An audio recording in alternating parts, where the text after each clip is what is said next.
বলা হয় যে আপনারা রাগ করেন কিনা, মুরব্বীরা অনেক সময় বাচ্চা কাচ্চার বেলা আমাদের ছেলেপেলেরা বেয়াদব হয়ে গেছে, চাপ বাচ্চা কাচ্চা বেয়াদব। বললাম কেন বেয়াদব? কইরা সালাম কালাম কিচ্ছু দেয় না। নবী করিম সাল্লাল্লাহু আলাইহি ওয়াসাল্লাম নিজে ছোটদের সালাম দিত, আপনি বাচ্চাদেরকে বেয়াদব বলেন? মানে আপনি তো বাচ্চারে সাইজ করে দিবেন, একদিন খালি ওই বাচ্চারা সালাম না দিলে আপনি সালাম দেওয়ার অভ্যাস লাগান, আসসালামু আলাইকুম ওয়া রাহমাতুল্লাহ।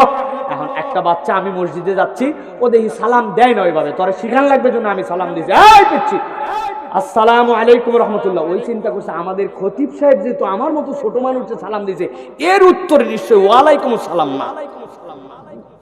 ভয়ে কি উত্তর দিবে জানে না, কিন্তু কাজ হয়েছে কি জানেন? পরের দিন আল্লাহর কি কাম, আমি মোবাইল হাতে নিয়ে এখন যাচ্ছি, ব্যস্ততা আছে, তাড়াতাড়ি করে মাহফিলে যাব। ওই পিচ্ছি আগের দিন অসম্মানিত হয়েছে, ও টার্গেটে নিছে নিয়া এখন আমাকে হুজুর আসসালামু আলাইকুম, আমি তো খেয়াল করি, ও হুজুর হুজুর হুজুর কি হয়েছে বাবা? আসসালামু আলাইকুম। তোর এই সালাম দেওয়ার জন্য এত হাঁক দেওয়া লাগবে রে? বলে না হুজুর, আগের দিন আপনি সালাম দিয়েছিলেন যে। বুঝছেন আপনি?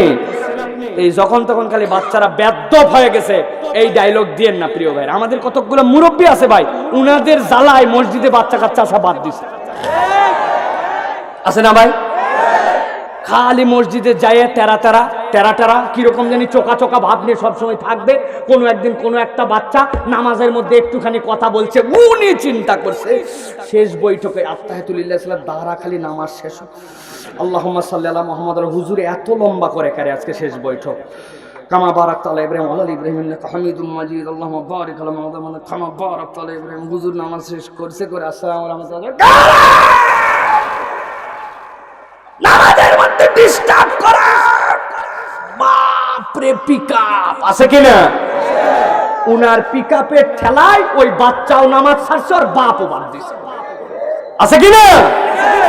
রাগ করেন না মুরব্বী, আমি মাঝে মাঝে বলি জান্নাতে যখন আমরা চলে যাব আল্লাহ কবুল করুক, বলেন আল্লাহুম্মা।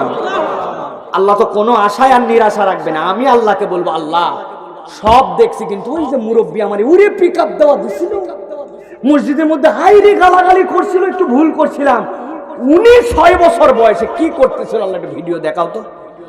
আল্লাহ ভিডিও দেখাবে, দেখা যাচ্ছে মসজিদে নামাজ হচ্ছে আর উনি টায়ার নিয়ে ঘুরে বেড়াচ্ছে, আছে কিনা? হঠাৎ করে শেষ বয়সে এসে দাড়ি সুব্বা ধরছেন, আলহামদুলিল্লাহ ভালো কথা, কিন্তু এত পিকআপ নেন কেন?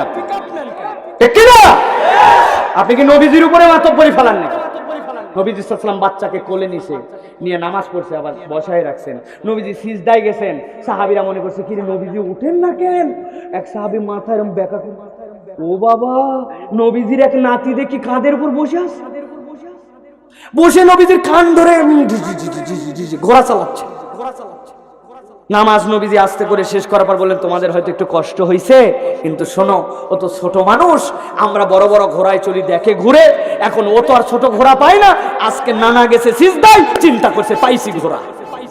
নবীজির উপরে উঠে কান ধরে ঘোড়া চালাচ্ছে। নবীজির চুলো ছিল লম্বা লম্বা, মনে করছে যে ঘোড়ার লাগামও পাইছি। সুবহানাল্লাহ বলবেন না? নবীজি বকেন নাই, উল্টা বলছেন আমি চাই না ওর তৃপ্তিটা দ্রুত শেষ হয়ে যাক, ওর মজাটা পূর্ণ করুক জন্য একটু সিজদাটা দীর্ঘ করতে। সুবহানাল্লাহ। নবীজি বাচ্চাদের একদম ভালো বেছে বেছে মসজিদে আনছে, আর আপনি পিকআপ মারে মসজিদে বাড়ি করেন। পকেটে কালকের থেকে বেশি করে চকলেট কিনে রাখবেন। ও তুই মসজিদে আসছিস দাদু, 2 চকলেট, মাগরিবে যদি আসিস 3টা, আর টানা 3 দিন দেখলে 10 টাকা দিব, যা ইচ্ছা তাই কিনে খাস। পরে আপনি লোভ দেখাচ্ছেন না, কিন্তু মসজিদে আসার আগ্রহ তৈরি করতেছেন। আপনার এইটা আল্লাহর কাছে জান্নাতে যাওয়ার ওসিলা হয়ে যেতে পারে, ঠিক কি না? অতএব আমাদের জন্য বাচ্চাদেরকে এরকম আদর দিতে হবে, স্নেহ দিতে হবে। সালামের ক্ষেত্রে কোনো অহংকার চলবে না, যারে পাবো তারে আগে সালাম দেবো। রাজি আছে তো ইনশাআল্লাহ? আর একটা পয়েন্ট আছে, বলবো না শেষ করে দিব।